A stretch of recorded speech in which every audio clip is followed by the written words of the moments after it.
अस्सलामुअलैकुम। अच्छा हाणे परसेंटेज जो हिकिड़ो एग्ज़ाम्पल ॾिसो जंहिंखे मां सिंधी में बि लिखियो आहे, इंग्लिश में बि लिखियो आहे तव्हांजी अंडरस्टैंडिंग जे लाइ, ठीकु आहे। हाणे क्वेश्चन पेपर में हिन टाइप जो अची सघे थो, चए थो हिकु स्कूल में 500 शागिर्द आहिनि जंहिं में 360 हाज़िर हुया, त जेके प्रेज़ेंट स्टूडेंट हुया उन्हनि जी परसेंटेज ॿुधायो, ठीकु आहे। हाणे इंग्लिश में छा चवंदो, there R 500 students in a school, 360 students were present, ठीकु आहे। Find the percentage of present students.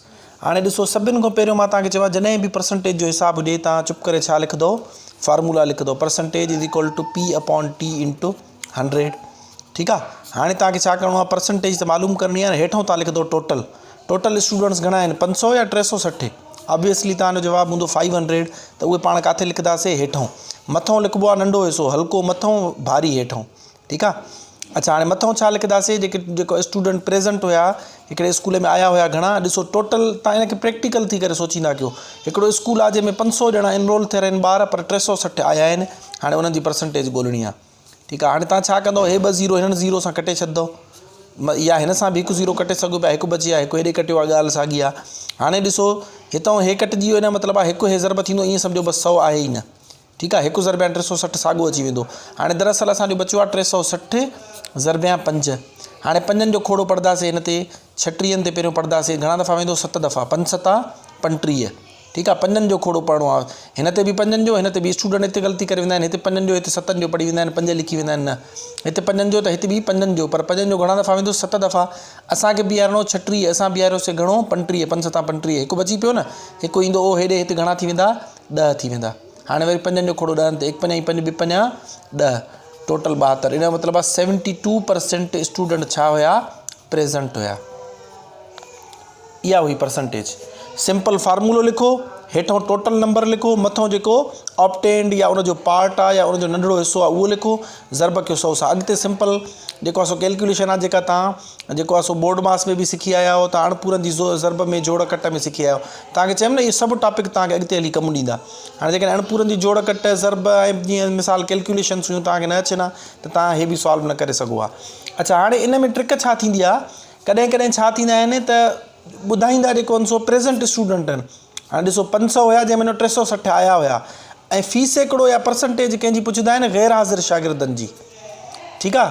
त चवंदा शायदि जेको आहे सो 360 शागिर्द स्कूल आया, त ग़ैर हाज़िर शागिर्दनि जो फ़ीस हिकिड़ो मालूम कयो, ठीकु आहे। हिते छा चवंदा, then find the percentage of absent, present जी जॻह ते छा अची वेंदो, एब्सेंट स्टूडेंट्स। हाणे तव्हां इहो कीअं सॉल्व कंदो, ॾिसो सभिनि खां पहिरियों तव्हां फार्मूलो लिखंदो, percentage is equal to part upon total into 100। हाणे तव्हांखे छा करिणो आहे, परसेंटेज इज़ इक्वल टू हेठों त टोटल साॻियो ई लिखंदो, छो जो स्टूडेंट चेंज त न थींदा न, 500 त उहे साॻा ई हुया। हाणे मथों जेको आहे सो जेकॾहिं चयल हुजे प्रेज़ेंट, त तव्हां हे लिखो, छो जो प्रेज़ेंट घणा हुया, 360।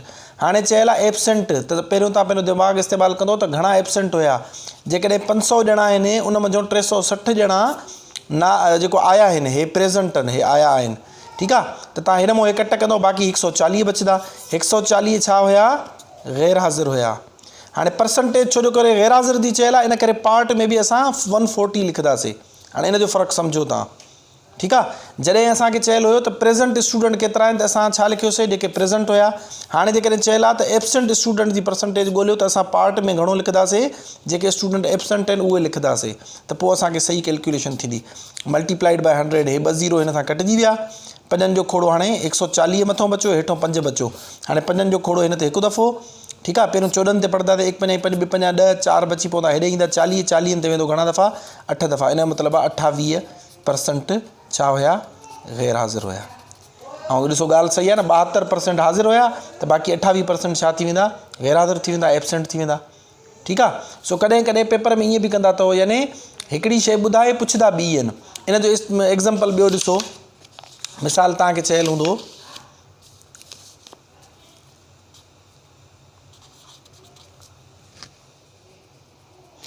अच्छा मिसाल वठूं था पिया, तव्हांखे चयल हूंदो 125 जेके आहिनि सो स्टूडेंट्स आहिनि हिन हिकिड़े क्लास में, ठीकु आहे। मिसाल था वठूं, चवंदा 25 of them are girls, 25 of them are girls, ठीकु आहे। Find the percentage of boys, percentage of boys. हाणे हिते तव्हां ॾिसी सघो था पिया त टोटल ॿुधायो अथऊं, तव्हां सभिनि खां पहिरियों त फार्मूलो लिखंदो, पार्ट अपॉन टोटल इंटू 100।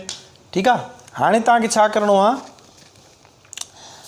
हाणे ॾिसो परसेंटेज इज़ इक्वल टू, हाणे टोटल हेठों टोटल त सेम ई रहंदो 125। हाणे जंहिंजी परसेंटेज चयल हूंदी उहो तव्हां लिखंदो। तव्हां हाणे हितां ॾिसी वेंदो त 25 गर्ल्स आहिनि, 25 छा आहिनि गर्ल्स, ऐं स्टूडेंट जेको बॉइज़ केतिरा थींदा। ज़ाहिरी ॻाल्हि आहे जेकॾहिं 125 मां 25 गर्ल्स आहिनि, बाक़ी 100 छा थी वेंदा असांजा बॉइज़ थी वेंदा। हाणे पार्ट में तव्हां उहो लिखंदो जंहिंजी परसेंटेज चयल हूंदी। हाणे ॾिसो परसेंटेज चयल आहे बॉइज़ जी, त तव्हां जेको आहे पार्ट में छा लिखंदो 100 लिखंदो। ठीकु आहे। इती मां तव्हांखे वरी हेॾे बॉइज़ जी परसेंटेज ॻोल्हियूं था, ऐं जेकॾहिं इती गर्ल्स जी चयल हुजे हा त असां सेम फार्मूलो is equal to part upon total into 100, वरी परसेंटेज इज़ इक्वल टू हेठों त साॻियो रखूं आहे, टोटल छो जो सेम रहंदो न। छोकिरनि जी परसेंटेज चवनि या छोकिरियुनि जी, जेको टोटल नंबर आहे, टोटल नंबर ऑफ स्टूडेंट्स उहे घणा रहंदा, उहे त साॻा 125 रहंदा।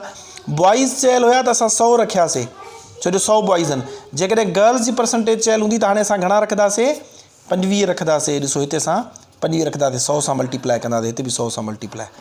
सिर्फ़ु इहो पॉइंट तव्हांखे एस्टेब्लिश करिणो सम्झाइणो त जंहिंजी परसेंटेज चयल हूंदी पार्ट में उहो रखंदो। 100 छोकिरा आहिनि त असां मथां पार्ट में 100 रखंदासीं। जेकॾहिं गर्ल्स जी परसेंटेज चयल हुजे त असां गर्ल्स 25 रखूं आहे, छो जो गर्ल्स घणियूं आहिनि, स्टेटमेंट में असांखे ऑलरेडी ॿुधायल आहे त 25 गर्ल्स आहिनि। हाणे अॻिते सिंपल कैलकुलेशन आहे। ॾिसो हे कैलकुलेशन कीअं थींदी, ईअं न हुजे जो तव्हां हे जी हिते 125 सां कटे छॾियो, ईअं न। हाणे तव्हां हिन ते पननि जो खोड़ो हणी सघो था, हिन सां कटिंग कयो आहे, हिन सां कटिंग कयो, तव्हांजी मर्ज़ी आहे। पननि जो खोड़ो ॾिसो पहिरियों ॿारनि ते पढ़ंदो 1 5 5 2 5 10 ॿ बची पवंदा, हेॾे ईंदा 25 25 ते 5 दफ़ा, ऐं हिन ते घणा दफ़ा वेंदो 2 दफ़ा, ऐं हिन ते 0 दफ़ो, यानी 20 ऐं 25 बचंदो। ठीकु आहे। वरी पननि जो खोड़ो हिन ते घणा दफ़ा 4 दफ़ा, ऐं हिन ते 5 दफ़ा। ठीकु थियो। हाणे हे 5 ॾिसो हिन 100 सां अञा कटिंग थिए थी, पननि जो खोड़ो हिन ते 1 दफ़ो, ऐं हिन ते घणा दफ़ा वेंदो 20 दफ़ा वेंदो। ठीकु आहे। हाणे इहो पाण में मल्टीप्लाई कंदासीं। हे ॻाल्हि सम्झ में अचे थी न। ॾिसो 125 कटिजी वियो, माना हिते न बचियो आहे, 25 बि न बचियो आहे, 5 बि न बचियो आहे। ठीकु आहे। छा बचियो आहे 4 ज़रबिया 20। हाणे हिनखे ज़रब कंदासीं, 4 × 8 हे 80 थी वियो। हे असांजो आंसर आहे। यानी इन जो मतिलबु आहे 80% बॉइज़ आहिनि त गर्ल्स घणी हूंदियूं, ऑटोमेटिक 20% बचंदियूं। 100 मञो जेकॾहिं मिसाल आहे 80 जेको आहे 100 बॉइज़ आहिनि त 20 छा थींदियूं गर्ल्स थींदियूं। हे बॉइज़ ऐं हे गर्ल्स। पर अचो चेक करे ॾिसूं छा 20 अचे थो पियो। हाणे 125 ऐं 25 खे जेको आहे सो कटिंग करणी आहे, हिन सां कयो या हिन सां कयो, तव्हांजी मर्ज़ी आहे। मिसाल मां 25 जो खोड़ो हिन सां डायरेक्ट कटिंग कयां थो या हिन सां कयां थो। 25 जो खोड़ो हिन ते 1 दफ़ो, हिन ते घणा दफ़ा वेंदो 5 दफ़ा वेंदो। ठीकु आहे। हाणे 1 ज़रबिया छा बचियो 100, मथां बचियो 100, हेठों बचा 5। 5 जो खोड़ो हिन ते 1 दफ़ो, ऐं हिन ते घणा दफ़ा वियो 20 दफ़ा। ॾिसो 20 असांजो जवाबु आहे। हे 20% आहे। 20% गर्ल्स निकिरी आयूं। ॾिसो 80% बॉइज़ ऐं 20% गर्ल्स। त इहो असांजो अॼु जो टॉपिक हुयो, जंहिंमें असां परसेंटेज फाइंड करणु सिखियासीं। हाणे कुझु क्वेश्चन तव्हांखे मां ॾियां थो, उहे तव्हां सॉल्व कंदो। Thank you so much.